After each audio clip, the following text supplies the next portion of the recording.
पर साथियों आज हम फिर से एक बार मिल रहे हैं क्लास 11 की क्लास में और हुंकार भरने जा रहे हैं। ठीक है जी, हम लोग क्या पढ़ रहे थे? इससे पहले हम लोगों ने समुच्चय को पढ़ा और समुच्चय के रिप्रेजेंटेशन को सीखा, मानक संकेत को देखा, मानक संकेत को देखा। सारी चीजों को एक एक करके हम डिस्कस करते हुए आगे बढ़ते जा रहे हैं। ठीक है जी, डन। चलिए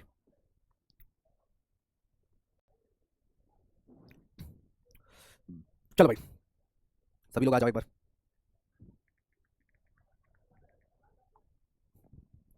ठीक है जी, good afternoon, good afternoon, good afternoon, good afternoon, good afternoon.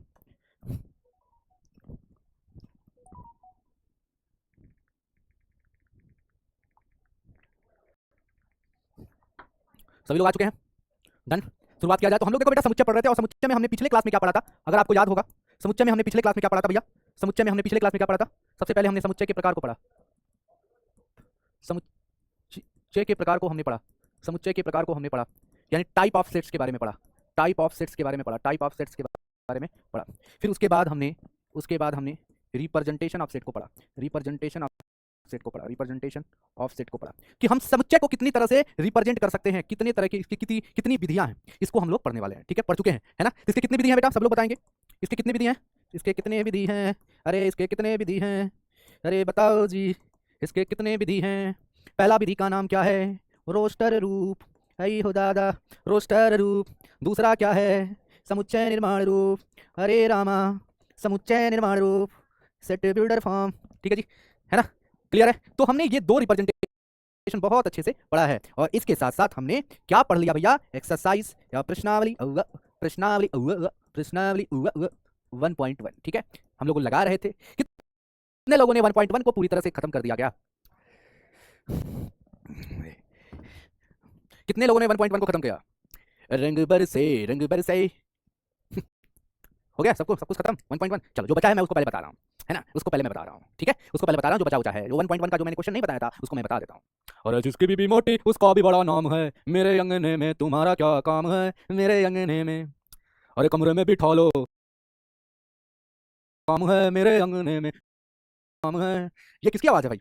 किसकी आवाज है? बता दो बता दो बता दो बेटवा। ठीक है, ना ना ना, अमिताभ बच्चन की, अमिताभ बच्चन की आवाज है।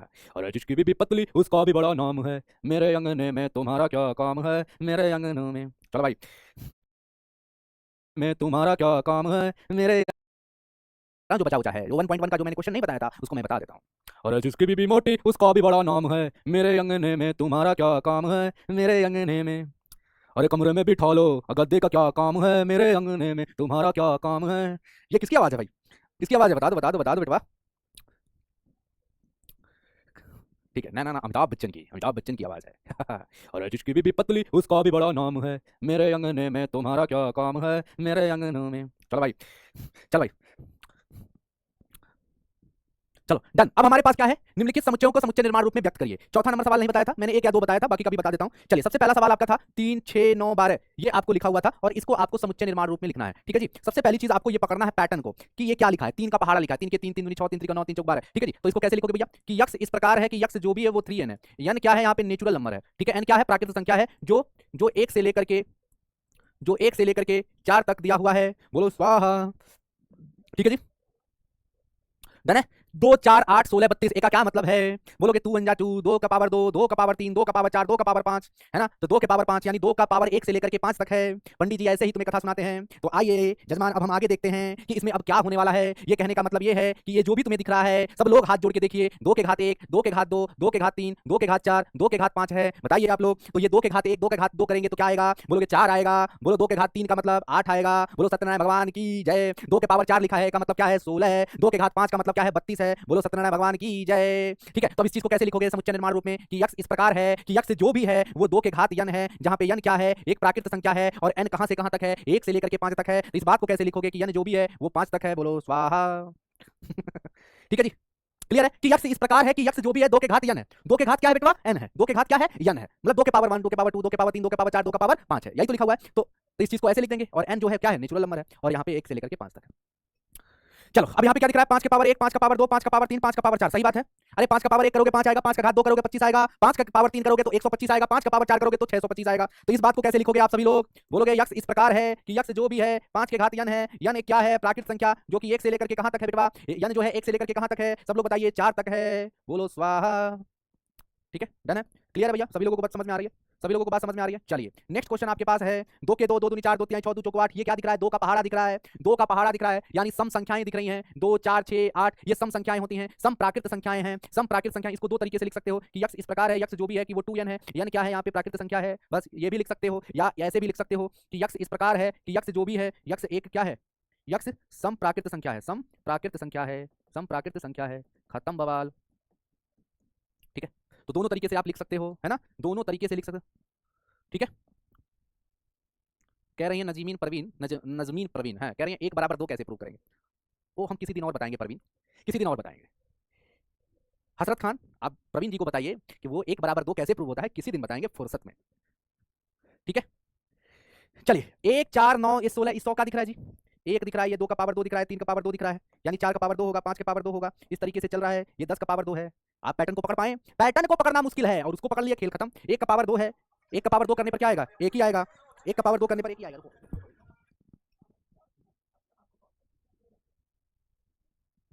ठीक है जी, ठीक है, तो 1 के पावर 2, 2 का पावर 2, 3 का पावर 2, 4 का पावर 2, 5 का पावर 2, 10 का पावर 2। इस बात को कैसे लिखोगे? इस बात को आप लिखना होगा कैसे लिखो? यक्स इस प्रकार है कि यक्स जो भी है, यक्स जो भी है यन स्क्वायर है, यन स्क्वायर है, यन 1 2 3 4 5 6 7 है ना, यही तो है, यही तो है। 1 2 3 4 5 6 7 8 9 10 11 9 10 6 7 8 9 10 है ना, ये 10 तक जा रहा है, 1 से लेकर के 10 तक जा रहा है, सबको दिख रहा है ना। यहाँ पे यन क्या है? एक प्राकृतिक संख्या है जो कि 1 से लेकर के कहाँ तक है भैया?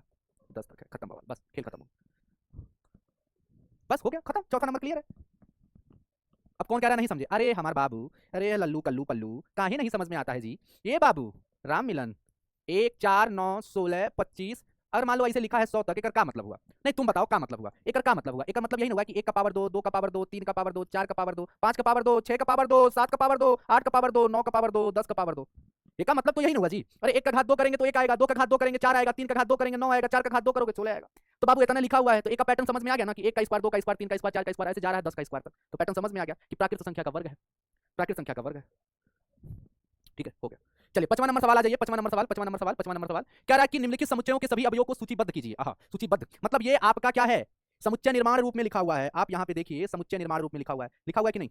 ये एक समुच्चय निर्माण रूप में लिखा हुआ शब्द है, ये सारे समुच्चय निर्माण रूप में लिखे हुए हैं। इसको रोस्टर में बनाना है, रोस्टर में बनाना है तो बना नहीं लोगे। पहला सवाल क्या कह रहा है? यक्स इस प्रकार, यक्स एक विषम प्राकृत संख्या है। तो विषम प्राकृत संख्या क्या होती है? 1 3 5 7 है ना, 9 टिक टिक टिक टिक टिक, खत्म स्वाहा। पहला सवाल क्लियर है। बताओ अब इससे भी आसान चीज कुछ हो सकती है जीवन में? तुम लोग यार छोटी छोटी बात को लेकर घबरा जाइबो तो कैसे ब्याह शादी हुई बताओ? बस इतनी इतनी बात को लेकर के घबरा।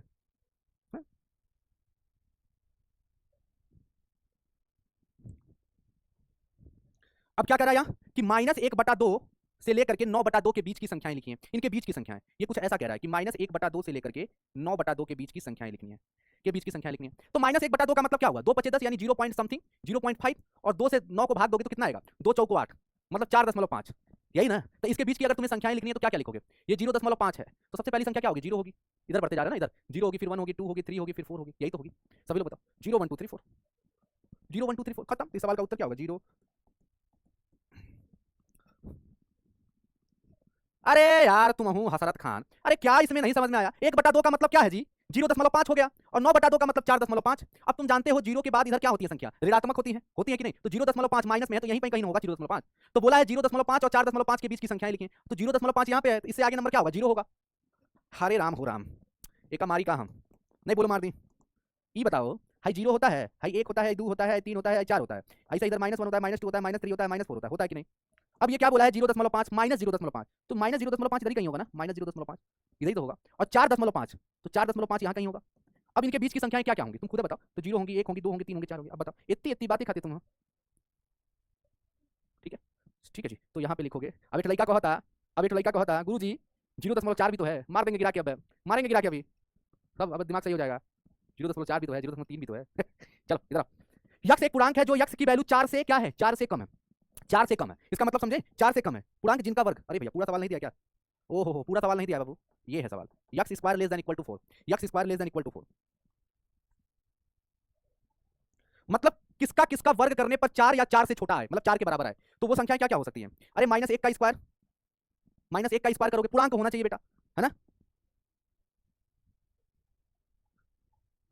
-1 का स्क्वायर करने पर भी क्या आएगा? 1 आएगा, मतलब 4 से छोटा है। 0 का स्क्वायर करने पर भी 0 आएगा। 1 का स्क्वायर करने पर, फिर 2 का स्क्वायर करने पर, फिर 3 का स्क्वायर करने पर, 3 का स्क्वायर करने पर 9 हो जाएगा, ज्यादा हो जाएगा, तो 3 का स्क्वायर नहीं करेंगे, ठीक है। 2 का स्क्वायर करेंगे, -2 का भी स्क्वायर करेंगे। मतलब ये ऐसी संख्या है या इनको वर्ग करने पर 4 आ रहा है या तो 4 से छोटी आ रही है। तो ये ऐसी पूर्णांक है। कौन कौन सी पूर्णांक निकल के आया बेटा? कौन कौन सा पूर्णांक आया? -1, -1, 0, 1, 2, और यहाँ पे -2 भी लिख लो। -1, -2, 0, 1, 2, बस। ये ऐसी संख्या है जिनका वर्ग करोगे तो 4 आएगा या तो 4 से छोटा आएगा, तो -2, -1, 0, 1, 2, ठीक है, ये सारी हो जाएंगे, ठीक है। ठीक है, अब यहाँ पे देखो लॉयल शब्द लिखा है, इसको भैया रोस्टर फॉर्म में लिखना है, तो भैया क्या आ जाएगा? LOOA, बस LOYAL। तो L लिखा तुमने, फिर O लिखा, फिर Y लिखा, फिर A लिखा। L नहीं लिखोगे, L दोबारा नहीं लिखोगे, L दोबारा नहीं लिखोगे, 2 बार रिपीट हो जाएगा बेटा, दोबारा हम नहीं लिख सकते हैं। लोया बस लिखेंगे, लोया, खत्म। ठीक है, तो ये आपका 5वां नंबर भी कंप्लीट हो जाता है इसी के साथ। 6वां नंबर हमने करा ही दिया था, करा दिया था ना 6वां नंबर करा दिया था कल ही, तो यानी आपका इसी के साथ 1.1 पूरी तरह से कंप्लीट हो जाता है। अब आपका एक्सरसाइज 1.1 पूरी तरह से कंप्लीट है। अब चलते हैं 1.2 की तरफ। अब 1.2 को पढ़ने से पहले अब हमको क्या पढ़ना है जी? हमको पढ़ना है समुच्चय के प्रकार। क्या पढ़ना है? समुच्चय के प्रकार पढ़ना है। क्या पढ़ना है? टाइप ऑफ सेट्स पढ़ना है। टाइप ऑफ सेट्स पढ़ना है। तो टाइप ऑफ सेट्स में सबसे पहला सेट क्या है? रिक्त समुच्चय। सबसे पहले हम लोग समझेंगे रिक्त समुच्चय यानी एम्प्टी सेट यानी नल सेट। सबसे पहला सेट जो हमारा क्या है? रिक्त समुच्चय है। क्या है? रिक्त समुच्चय। रिक्त समुच्चय है यानी एम्प्टी या नल सेट। तो जिस समुच्चय में एक भी अवयव ना हो उसे रिक्त समुच्चय कहते हैं। जैसे यक्ष इस प्रकार है कि 2 से विभाज्य एक विषम संख्या, मतलब ऐसा कोई समुच्चय जिसमें कोई एलिमेंट्स ही ना हो तो वो रिक्त होगा। जैसे ये, इसमें कोई संख्या दिख रही है, इसमें कोई संख्या दिख रही है, इसमें कोई संख्या दिख रही है, इसमें कोई संख्या है बेटा। ऐसा कोई समुच्चय जिसमें कोई संख्या ही ना दिखे, कोई एलिमेंट्स ही ना दिखे, उसे ही कहते हैं रिक्त समुच्चय। और रिक्त समुच्चय को भैया किस तरीके से डिनोट करते हैं तो आप लोगों को याद रखना है फाई से। क्या बेटा? फाई। इस तरीके से भी डिनोट कर सकते हो और इस तरीके से भी डिनोट कर सकते हो, दोनों तरीका आपके पास है। रिक्त समुच्चय को या तो फाई से डिनोट कर दो या तो इस तरीके से, ठीक है। सबको समझना है। जैसे आपको एक सवाल यहाँ पे दिया है, यक्ष इस प्रकार है कि यक्ष एक 2 से विभाज्य एक विषम संख्या। अच्छा एक बात बता दो, 2 से विभाज्य विषम संख्या कौन कौन सी हो सकती है? ऐसी कोई विषम संख्या बताओ जो 2 से विभाजित हो सकता है। तुम खुद सोचो, 2 से विभाजित, अरे विषम संख्या कौन कौन सी होती है? 1 से स्टार्ट होता है, 1 होता है, 3 होता है, 5 होता है, 7 होता है, ऐसे जाता है ना। अब इसमें बताओ 1 से लेकर अनंत तक ऐसी कौन सी विषम संख्या है जो 2 से विभाजित हो जाएगी? कोई है? कोई है बेटा? कोई है? तो क्या लिखोगे? क्या लिखोगे बच्चा? कि 2 से विभाजित होने वाली कोई ऐसी विषम संख्या सृष्टि पे बनी ही नहीं है ना। तो भैया ये क्या है? रिक्त समुच्चय। अब आता है एकल समुच्चय। एकल समुच्चय को बोलते हैं सिंगलटन सेट। क्या? Singleton set, singleton set, singleton set, singleton set. Singleton set ये सेट होता है जिसमें सिर्फ एक अवयव हो, जिसमें सिर्फ एक अवयव हो, जिसमें सिर्फ एक अवयव हो, यानी जिसमें सिर्फ एक एलिमेंट्स हो, उसे क्या कहते हैं? एकल समुच्चय। एकल समुच्चय, एकल समुच्चय, ठीक है जी। ध्यान से समझ में आया? यानी एक ऐसा समुच्चय जिसमें सिर्फ एक समुच्चय, एक सिंगल एलिमेंट हो, जैसे ये, जैसे ए, जैसे बी। तो ये क्या है? Singleton set. क्लियर है? जिसमें सिर्फ एक अवयव, उसे क्या कहेंगे? एकल समुच्चय यानी सिंगलटन सेट। युग्म समुच्चय है, युग्म को पेयर सेट कहा जाता है। अच्छा पेयर से ही समझ में आ गया, एक ऐसा समुच्चय जिसमें 2 अवयव हों, ऐसा समुच्चय जिसमें 2 अवयव हों, ऐसा समुच्चय जिसमें 2 अवयव हों, 2 अवयव हों, 2 अवयव हों, ठीक है। सर प्लीज हमारे हेल्प करिए, करे ना। तुम्हारे क्या हेल्प करिए बताओ? चलोगे बगीचा में? चलोगे बगीचा में? चलोगे? आशीष कुमार कटिहार कह रहे हैं कि मुझे नहीं समझना। मार दो कपार फूट जाए हमार, मार दो ईटा चला के कपार फूट जाए, मार दो कपार फूट जाए। इसमें बताओ क्या ऐसा रॉकेट साइंस पढ़ा दिए तुमको कि एकल समुच्चय में जिसमें एक अवयव हो उसे एकल समुच्चय। इसमें क्या बता दिए? ठोको ताली बेटा। इसमें ऐसा क्या बता दिए तो तुमको नहीं समझ में आया है? क्या तुमको बता दिए तुमको नहीं समझ में आ रहा? क्या ऐसा बता दिए? अरे भाई अब एक काम करो, तुम जाओ, तुम्हारा दिमाग थोड़ा कमजोर है। इसमें बथुआ साग तो मिलेगा नहीं, धनिया मिलेगा, धनिया धनिया धनिया चटनी पीसो, भात एक साथ सानो खाओ, आनंद। उसके बाद 1 महीना ऐसे करो, दिमाग तेज हो जाएगा। चटनी खाइए, लोढ़ा पीस के, दिमाग तेज हो जाएगा, ठीक है। चलिए पढ़िए। तो भैया एकल समुच्चय वो समुच्चय जिसमें सिर्फ एक अवयव हो उसे क्या कहते हैं? एकल समुच्चय। युग्म समुच्चय, पेयर सेट, एक ऐसा समुच्चय, पेयर से ही समझ में आया, ऐसा समुच्चय जिसमें क्या हो? 2 अवयव हो। क्या हो? 2 अवयव हो, जैसे 1, 2। तो इसमें 2 अवयव हो, उसे पेयर सेट यानी, है ना। चल आगे बढ़ेंगे। समतुल्य समुच्चय, इक्विवेलेंट सेट। यदि 2 समुच्चय के अवयव की संख्या बराबर हो, अगर 2 समुच्चय दिया है उनकी संख्या अगर बराबर हो तो उसे समतुल्य समुच्चय कहते हैं। देखो जैसे मान लो एक सेट ए दिया है 1, 2, 3, एक बी सेट दिया है ए बी सी, तो हम इसे कहेंगे समतुल्य, क्योंकि इनकी संख्या ए में अवयव की संख्या कितनी है? 3, बी में अवयव की संख्या क्या है? 3, तो दोनों में 3 है, तो जब ए बी के बराबर है तो ऐसे समुच्चय को क्या कहते हैं बेटा? समतुल्य समुच्चय। क्लियर है? बोलो याद हो गया? समतुल्य जिसको इक्विवेलेंस कहेंगे, 2 ऐसे समुच्चय जिनकी संख्या, अवयव की संख्या बराबर हो उसे समतुल्य कहते हैं, ठीक है। चलो बराबर समुच्चय जिसको इक्वल सेट कहते हैं। इक्वल सेट बस थोड़ा सा अंतर, यदि को समुच्चय में हूबहू अवयव हो, कोई 2 समुच्चय हो जिनमें हूबहू अवयव हो, जैसे ए बराबर यहाँ लिखा है 1, 2, 3, 4 और दूसरा सेट बी दिया हो 2, 1, 4, 3, ठीक है।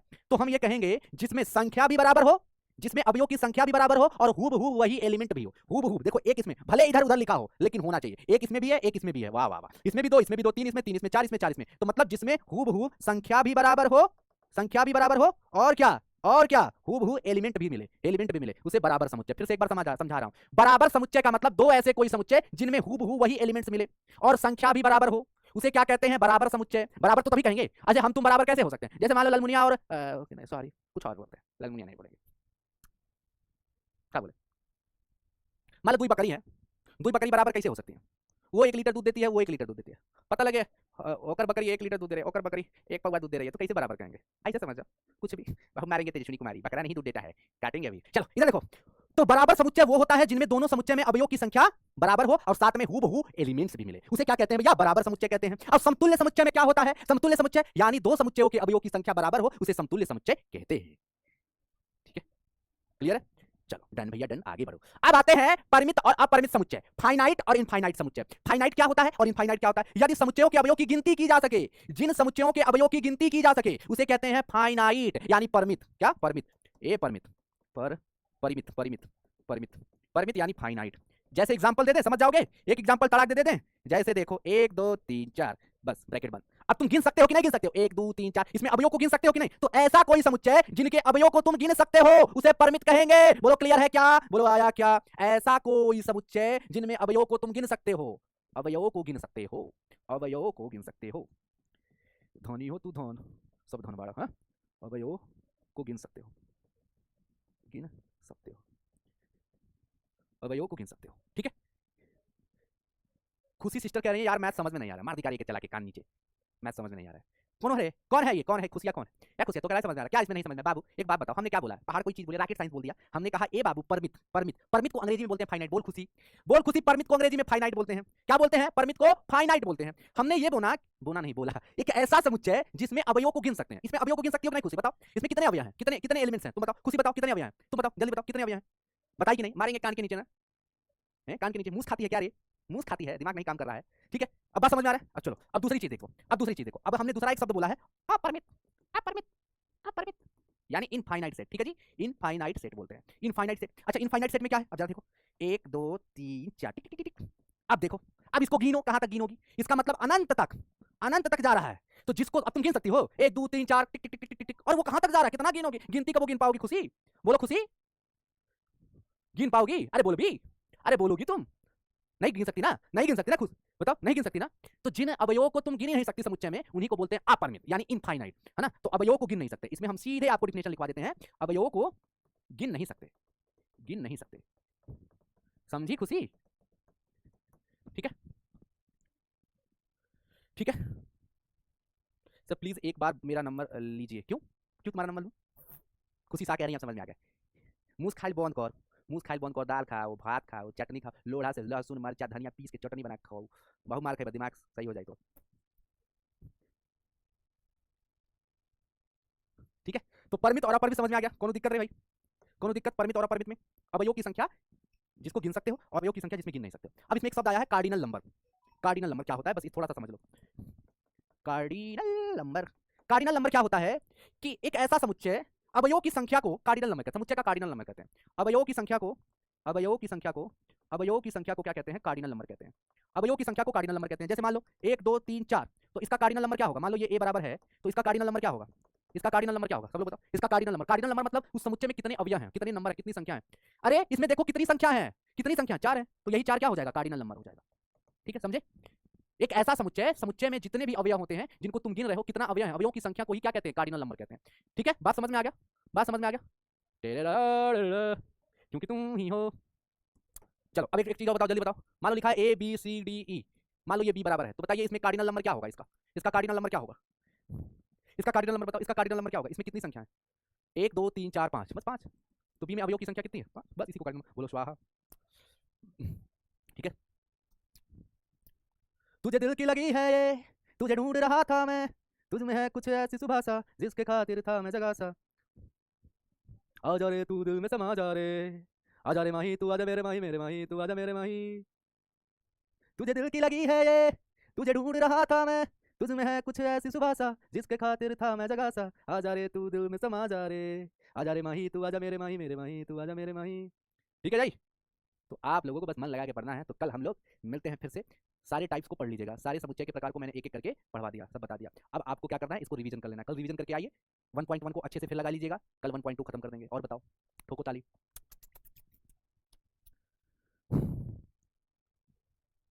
तेरी मुस्कुराहटें हैं ताकत मेरी, मुझको इन्हीं से उम्मीद मिली।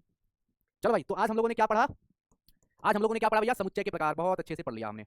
समुच्चय के प्रकार, समुच्चय के प्रकार, समुच्चय के प्रकार, अच्छे से पढ़ लिया। ठीक है जी, समुच्चय के प्रकार पढ़ लिया। और साथ में हमने एक और चीज पढ़ा, प्रश्नावली 1.1 का, प्रश्नावली 1.1 का क्वेश्चन नंबर 4 और क्वेश्चन नंबर 5, ये दोनों चीजें पढ़ ली। ठीक है जी, डन है? क्लियर है? डन है?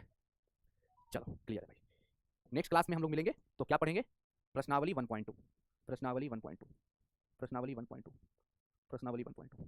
ठीक है जी, ठीक है, प्रश्नावली 1.2 हम लोग करेंगे। ठीक है, डन। तेरा नाम लिया। चल, मिलते हैं कल की क्लास में। ठीक है जी। अच्छा सुनो, एक बात और, एक और इंपॉर्टेंट बात। आज शाम को मैं लेकर के आ रहा हूँ यूट्यूब पे वन शॉट। ठीक है, आज यूट्यूब पे मैं एक वन शॉट लेकर आ रहा हूँ। हालांकि वो कक्षा 12 के लिए है, क्लास 12 के लिए। ठीक है जी, क्लास 12 के लिए लेकर आ रहा हूँ। ठीक है, वन शॉट संबंध एवं फलन। आप अपनी भी किताब में देखोगे तो संबंध एवं फलन दिखेगा। आप अपनी किताब में भी देखोगे तो संबंध एवं फलन दूसरा अध्याय आपका है ना? आप अपनी किताब में देखिए, आपके सिलेबस में संबंध एवं फलन है। तो जब आप क्लास 11th में पढ़ते हो तो उसका दूसरा अध्याय जो होता है वो संबंध एवं फलन ही होता है। ठीक है, लेकिन आप जैसे ही कक्षा 12 में जाते हैं तो उसको पहला ही अध्याय आपको मिल जाता है संबंध एवं फलन। बिहार बोर्ड साइंस विद्याकुल पर, जो विद्याकुल का चैनल है, YouTube channel Bihar board science Vidyakul. ठीक है, आप डालेंगे तो उसमें आज की क्लास लगी है 7 बजे, बिहार बोर्ड साइंस विद्याकुल। तो सभी लोग अपने मतलब जो भी इंस्टाग्राम है, फेसबुक है, जो भी चीज़ है वो उस पर इस क्लास को शेयर करिएगा, है ना? ठीक है, आपके बड़े भैया जो भी कक्षा 12 में है उनको भी बताइएगा। ठीक है ना? और आप भी उसको पढ़िएगा ताकि आप समझ सके। आप उसको पढ़ेंगे तो ये जान लीजिए, आप उसको पढ़ेंगे, अगर आज की क्लास आपने 3 घंटे कर ली, समझ लीजिए कि आपका सेकंड चैप्टर तैयार हो जाएगा। 11th का सेकंड चैप्टर आपका क्लियर हो जाएगा, तड़ाक दे सेकंड चैप्टर तैयार हो जाएगा, और प्लस आपको 12th की तैयारी भी हो जाएगी, 12th का पहला चैप्टर क्लियर हो जाएगा। तो है ना बढ़िया चीज़? तो मिलते हैं आज की क्लास में बेटा। ठीक है, आज शाम 7 बजे। ठीक है, ठीक है, थैंक यू वेरी मच। जय हिंद, जय भारत।